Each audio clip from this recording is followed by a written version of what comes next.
My name is Desiree Gold. I am a Denver-based musician, vocalist, keys player. I grew up in Aurora, Illinois, and I've been here for about 5 years.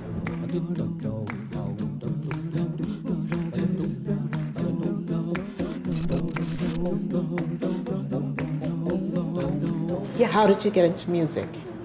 I kind of came out singing. Honestly, there's video of me at 4 years old singing and giving full performances in my living room. And I think I do recall my first solo was in church, and I What knew. was the song? Oh, I wish I could remember. I really do. I would have been like 8 or 9. I can tell you that my first solo in school was Joyful Joyful from Sister Act. Yes. And that was a blast. And yeah, just doing that a couple of times, I knew really early on that I was meant to perform. From there to here, what have been the challenges? Well, I would say the first challenge was finding my voice in it. Once I found my artistry, the process of proving myself felt really challenging too. And I am not sure, to this day, I'm not sure if it was my own insecurities that made me feel like I wasn't welcomed in the spaces that I wanted to be in. Oh, But it did feel like I had to constantly prove to the local jazz musicians that I'm worth my salt, that I deserve to be here, that I have more to learn, but I'm willing to put in the work, you know? yes.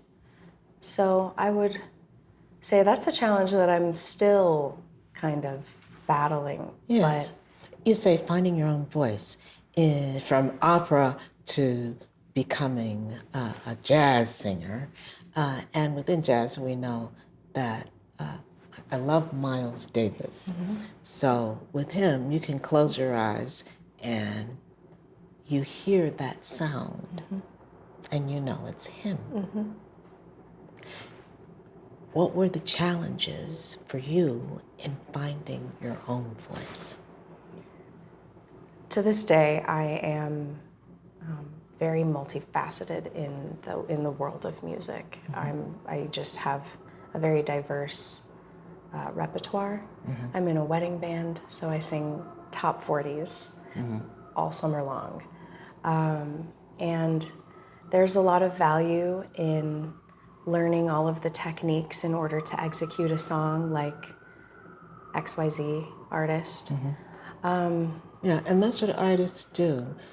You go through one imitation. Yes. You know, I want to be like, I want to be like, I want to be like, and then you try and be them, and then it is what is it that makes you distinctly, uniquely yourself? Right. And that was what I was trying to figure out. Because the fallback of saying, I want to be like this person, you can work so hard to have the technical abilities of that person, the same chops. But the fact of the matter is you are not. You don't have their mind, you don't have their voice. So you have to learn to settle into who you are and your sound. And I had to stop emulating so much because the comparison was tearing me apart.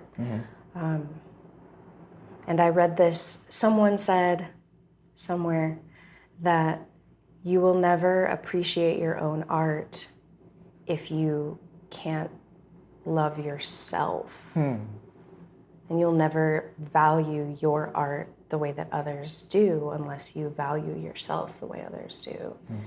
And that stuck with me.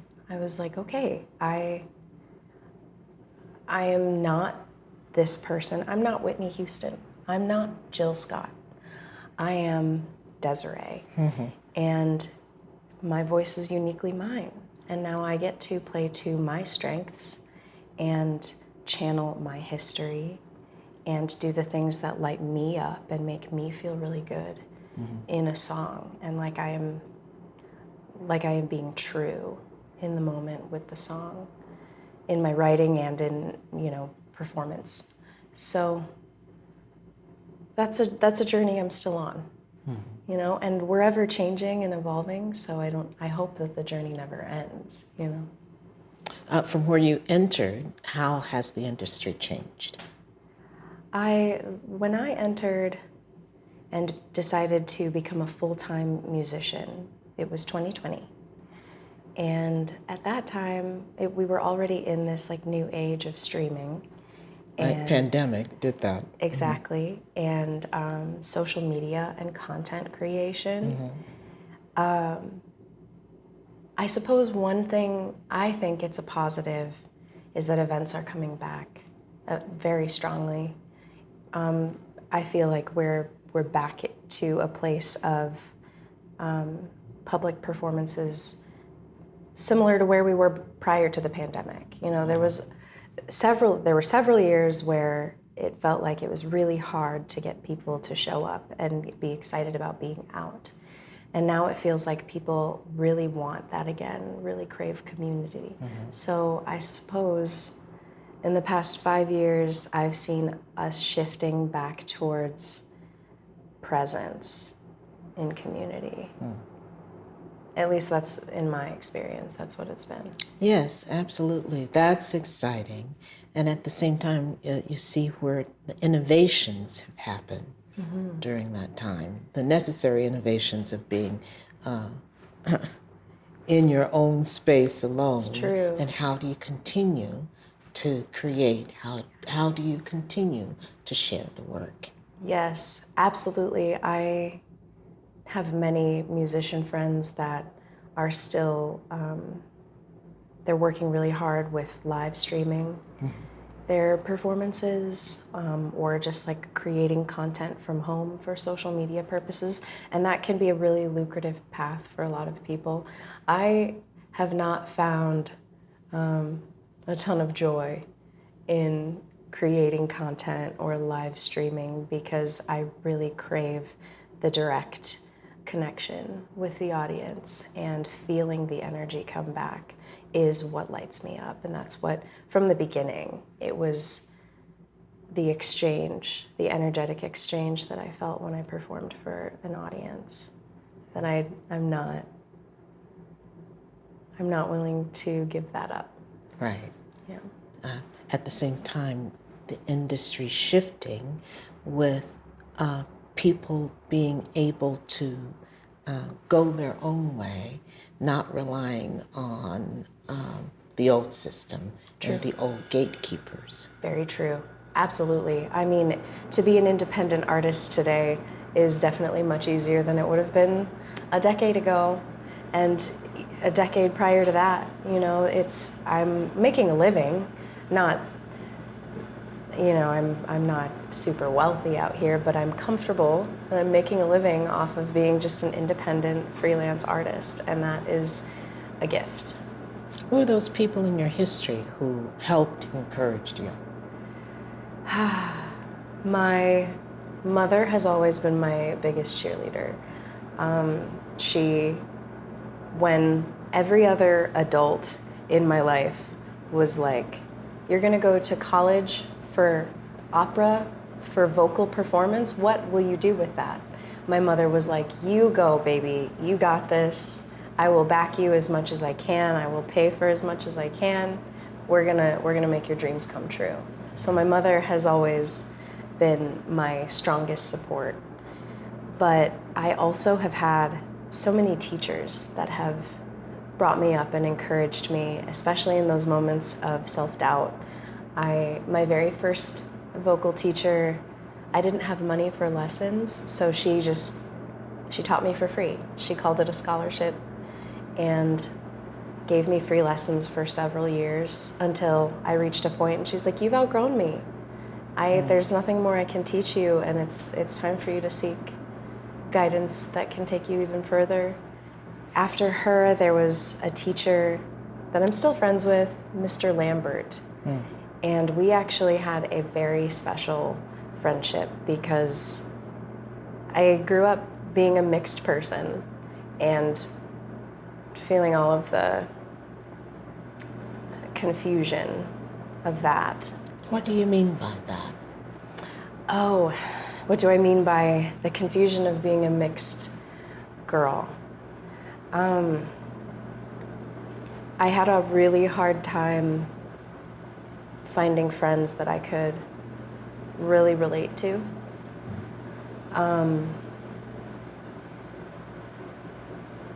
Yeah, it started in elementary school that I was bullied by all of the white girls for having kinky hair. Why is your hair always in braids and yada yada? But then I wasn't super welcomed by the black girls because I was the white girl. So I just felt kind of like in a no man's land in my identity. And eventually it was about middle school that I decided to do what I could to just fit in where it was easiest. Because I was raised by my white mother, and I was around the black side of my family infrequently. So I was like, okay, I can fit in with the white girls if I just straighten my hair. And I got my first relaxer at like 12 years old. If I just straighten my hair and stay out of the sun, and I buy the Hollister jeans from the thrift store, they won't know the difference. No one will treat me differently. That was never true, but I was passing enough, you know? So that was a strange adjustment that I chose to make. That I did what I thought was easiest. And Where do you find yourself today? Oh, I find myself so proudly, authentically in the middle today. Uniquely yourself. Exactly right. I don't feel the need to prove myself anymore. There was like a major pendulum swing when I did feel like I really needed to prove my blackness.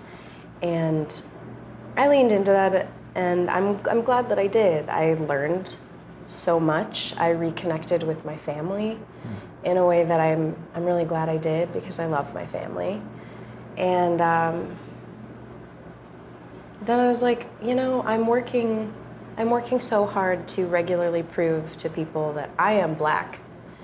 And now I think everyone knows it. And if they don't know it, too bad for them.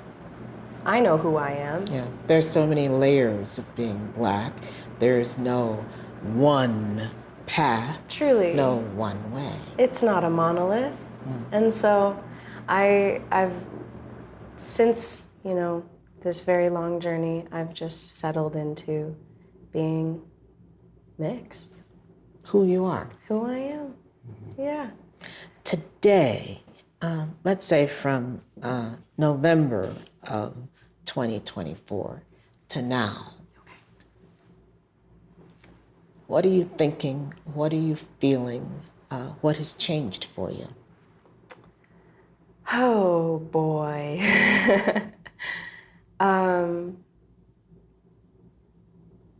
In November, I definitely felt a little dread, fear, not as intense as the fear that I felt in, goodness, what year was that? 2016, I think. But I still, my mind catastrophized, and I pictured the world crumbling into despair, my world crumbling into a place of despair. And since then, I don't know if I've been in denial. I don't know if I've just been treading, but I'd say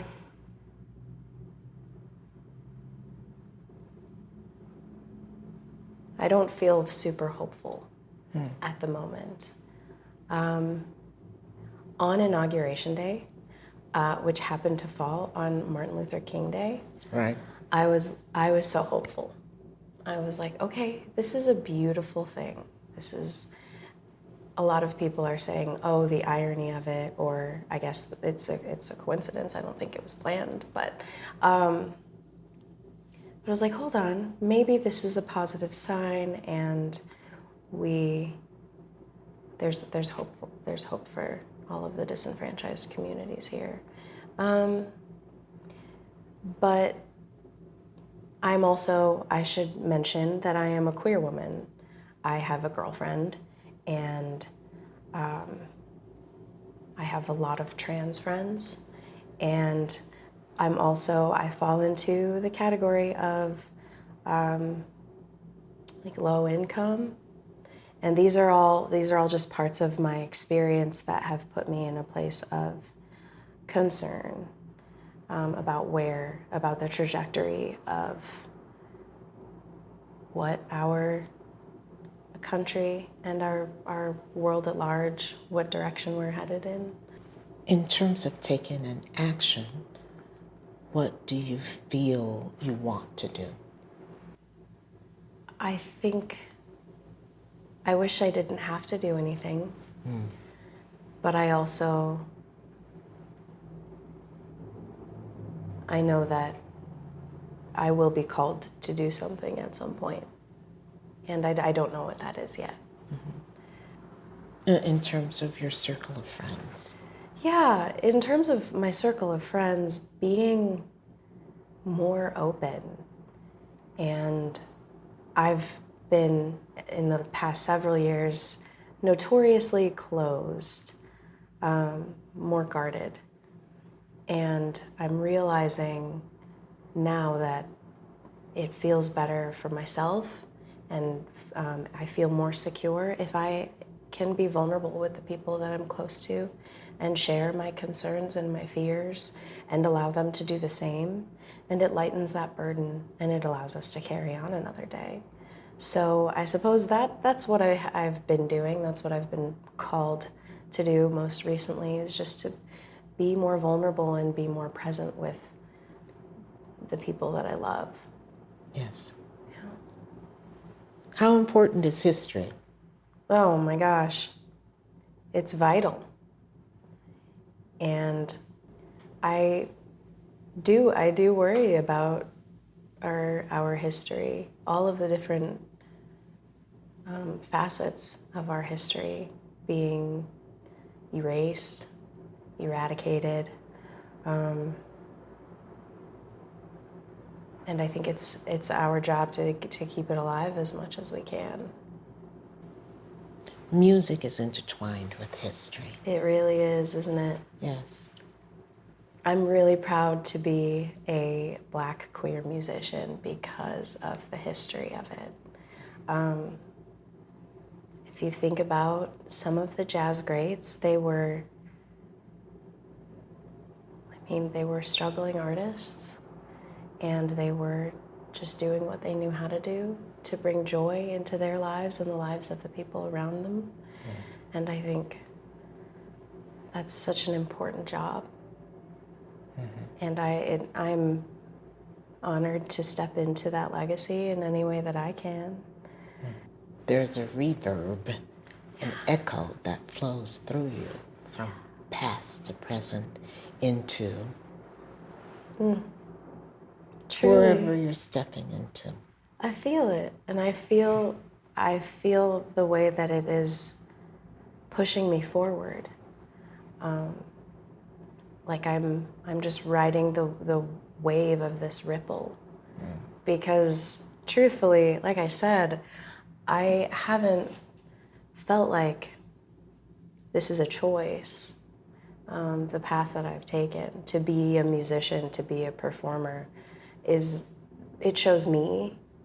this passion, there's never been anything else for me. I've flirted with the idea of going to law school or studying to be a doctor.